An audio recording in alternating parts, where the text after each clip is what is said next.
Hello बच्चों, बेटा हमने लास्ट वीडियो में संज्ञा पदों का पद परिचय हमने सीखा था। अब हम सीखेंगे विशेषण पदों का परिचय। बहुत ध्यान से सुनिएगा। संज्ञा पद में और विशेषण पद में क्या अंतर होता है। अब देखिए, फर्स्ट सेंटेंस है हमारा, बाल गोविंद भगत मझोले कद के गोरे चिट्टे आदमी थे। ठीक, अब यहाँ पर हमने गोरे चिट्टे रेखांकित किया हुआ है। और गोरे चिट्टे किसकी विशेषता है? ये जो हमारा संज्ञा शब्द है ना, आदमी, इसकी विशेषता है कि ये आदमी कैसा है। ठीक, उसका गुण बताया गया है। अब किसी भी व्यक्ति का, वस्तु का, किसी भी चीज़ का कोई भी गुण हो, अवगुण हो, लाइक खाने की चीज़ है तो खट्टी मीठी तीखी फीकी कुछ भी है, किसी चीज़ का रंग है लाल पीला हरा गुलाबी, या फिर किसी के व्यक्तित्व के बारे में हम बात कर रहे हैं, व्यक्ति झूठा है, सुंदर है, चीज़ें अनमोल हैं, या फिर कह सकते हैं वो बेईमान है, ईमानदार है, अवगुण भी गुणवाचक विशेषण में आते हैं। तो अभी ये व्यक्ति, ये जो आदमी है गोरा चिट्टा है, तो इट मीन्स गुणवाचक विशेषण। ठीक है, एक आदमी की बात कर रहे हैं, एक वचन, पुल्लिंग, ठीक है, और विशेष्य। इसमें याद रखिए, संज्ञा पदों में हम कारक बताते हैं, लेकिन इसमें बताते हैं विशेष्य। विशेष्य क्या होते हैं? जैसा कि आपको फर्स्ट सेकंड क्लास से सिखाया जाता है, जिसकी विशेषता बताई जा रही है। आदमी की हम विशेषता बता रहे हैं कि वो गोरा चिट्टा है, तो यहाँ पर लिखेंगे विशेष्य। तो ये 4 चीज़ें लिखनी होती है। नेक्स्ट देखेंगे, अमीरुद्दीन अभी 6 साल का है। 6 हमने अंडरलाइन किया हुआ है। ठीक है, गिनती है 1 2 3 4 5 6, 1 2 3 4 5 6 7 8। आप लोग गिनतियाँ गिनते हो, लेकिन वो किस चीज़ की काउंटिंग बता रहा है, किस चीज़ की गिनती बता रहा है, ठीक है, वो भी हमें देखना है। सिर्फ गिनती नहीं लिखी होनी चाहिए। जैसे यहाँ लिखा हुआ है 6 साल, साल कितने हैं? 6 साल की विशेषता बताई गई है। तो जहाँ पर भी आपकी गिनतियाँ आएंगी, चाहे वो 150 लिखा हुआ हो, 150 दिन हमारी पढ़ाई चली, तो वहाँ पर भी आपका यही आएगा। निश्चित तौर पर हमें पता है कितने साल, 6 साल, तो इसलिए यहाँ पर लिखेंगे निश्चित संख्यावाचक विशेषण। ठीक है, एक वचन, साल की बात कर रहे हैं। ठीक, उसके बाद में पुल्लिंग। ठीक, 2024 जो साल था वो बीत गया, तो पुल्लिंग होता है, विशेष्य साल, जिसकी विशेषता बता रहे हैं। नेक्स्ट देखेंगे बेटा, चौराहे पर कुछ लोग खड़े थे। ठीक, तो हमने अंडरलाइन किया है यहाँ पर कुछ। ठीक है, तो लोग जो हैं उनको गिना जाता है। याद रखिएगा, कुछ चीज़ें काउंटेबल होती हैं और कुछ काउंटेबल नहीं होती। ठीक, उसके बारे में मैं आगे आपको बताती हूँ। लोग गिने जाते हैं, भाई 4 लोग खड़े हैं, 5 लोग खड़े हैं, इस तरीके से हम लोग गिनते हैं।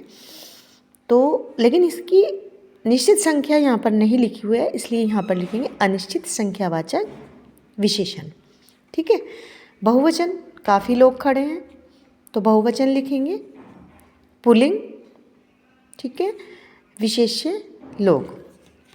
अब आगे देखेंगे बेटा, सुहाना ने 10 ग्राम सोना खरीदा। ठीक है, सुहाना ने 10 ग्राम सोना खरीदा, ये हमने लिख लिया है।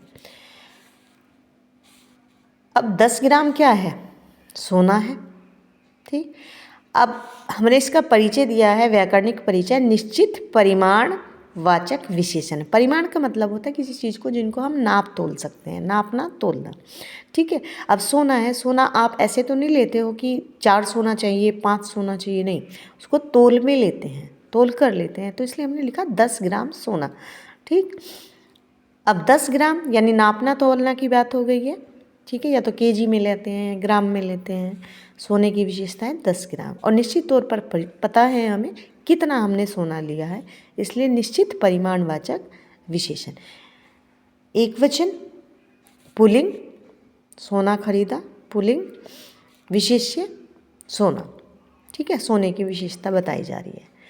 रोहन ने कुछ जलेबियाँ खरीदी। अब देखिए, यहाँ पर भी कुछ है, यहाँ पर भी कुछ है। यहाँ पर हमने लिखा है अनिश्चित संख्यावाचक विशेषण, यहाँ पर लिखा है अनिश्चित परिमाणवाचक विशेषण। हमें सिर्फ ये देखना है जो हमारा संज्ञा है जिसकी वो विशेषता बता रहा है, उसको वो काउंटेबल है या हम उसको नाप रहे हैं या तोल रहे हैं।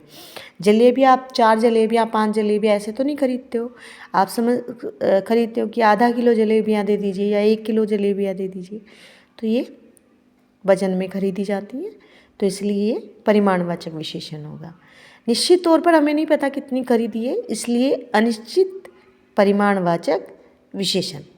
बहुवचन, बहुत सारी जलेबियाँ खरीदी हैं, ठीक है। स्त्रीलिंग, विशेष्य हैं जलेबियाँ। अब थोड़ा सा इधर ध्यान देंगे, ये इम्पोर्टेंट है, इसमें आप गलतियाँ करते हैं। हालदार साहब इस मूर्ति के बारे में सोचते रहे, ठीक।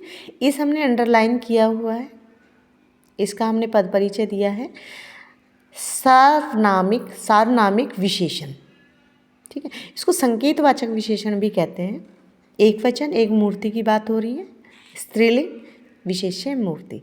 अब देखिए यहाँ पर हम गलतियाँ क्या करते हैं बेटा, इसको सर्वनाम लिख देते हैं जो कि रोंग हो जाता है। उसको थोड़ा सा समझने की कोशिश करिएगा। एक एग्जाम्पल के तौर पर मैं आपको बताती हूँ, यह मेरा घर है। अब यह और मेरा दोनों ही सर्वनाम जैसे लगते हैं, लेकिन यह जो है, यह के तुरंत बाद आपका कौन सा सर्वनाम शब्द आ रहा है, संज्ञा शब्द नहीं आ रहा है। तो यह मेरा घर है, मेरा जो शब्द है वो आपका सार्वनामिक विशेषण है, यह जो है वो सर्वनाम है, याद रखिएगा। इसको थोड़ा सा इंग्लिश में कन्वर्ट करने की कोशिश करिएगा, ट्रांसलेट करिएगा। दिस इज़ माई होम, तो अब दिस क्या है, आपका प्रोनाउन है, माय आपका एडजेक्टिव हो गया, ठीक है। होम जो है आपका नाउन हो गया। अब हम इसको दूसरे तरीके से बनाते हैं। अभी बनाए यह मेरा घर है, अब बनाएंगे यह घर मेरा है। This home is mine. अब यहाँ पर माइन क्या है, आपका प्रोनाउन बन गया है, ठीक है। और दिस क्या है, आपका एडजेक्टिव बन गया है।